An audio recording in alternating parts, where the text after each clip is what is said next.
the story of Ottoman defensive warfare in the 19th century unfolds like the dimming of a once blazing sun.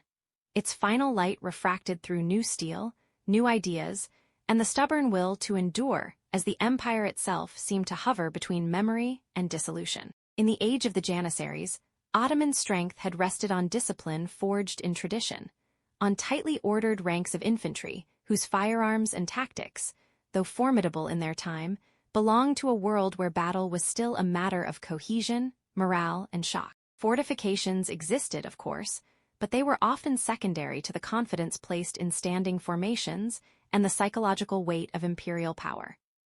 Yet as Europe industrialized and warfare transformed, the Ottomans found themselves confronted not only by more efficient armies, but by an entirely new logic of destruction, one that rendered exposed formations dangerously obsolete. The dissolution of the Janissary Corps in the early 19th century was not merely a political act.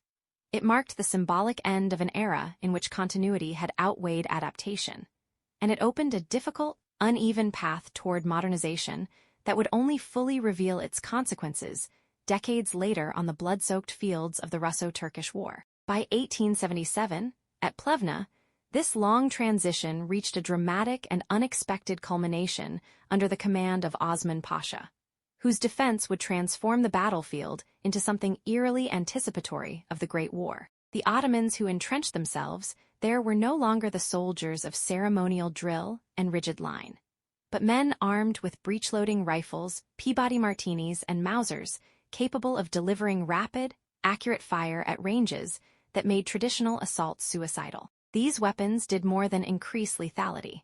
They reshaped space itself, stretching the invisible boundary of danger far beyond what earlier commanders could have imagined, and forcing a rethinking of how ground was held, contested, and survived.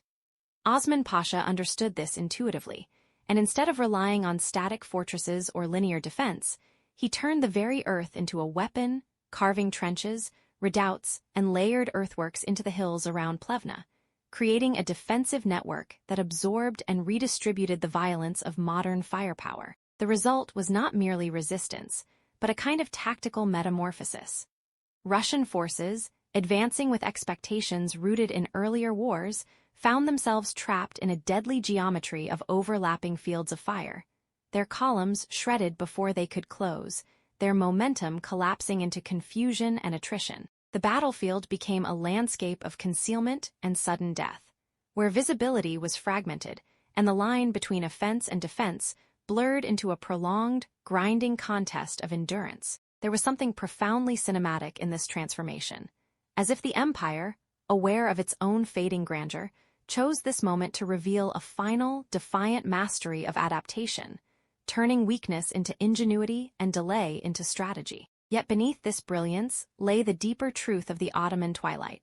Plevna was not a rebirth, but a prefiguration, a glimpse of a future in which all armies would be forced into the earth, where industrial weapons would dominate human courage, and where victory would depend less on decisive clashes than on the capacity to endure sustained destruction. In this sense, the trenches of Plevna were not only a defensive innovation, but a prophecy, etched into the soil by an empire in decline, foreshadowing the vast, mechanized slaughter that would engulf Europe a generation later, and marking the moment when the old rhythms of war finally gave way to the modern age.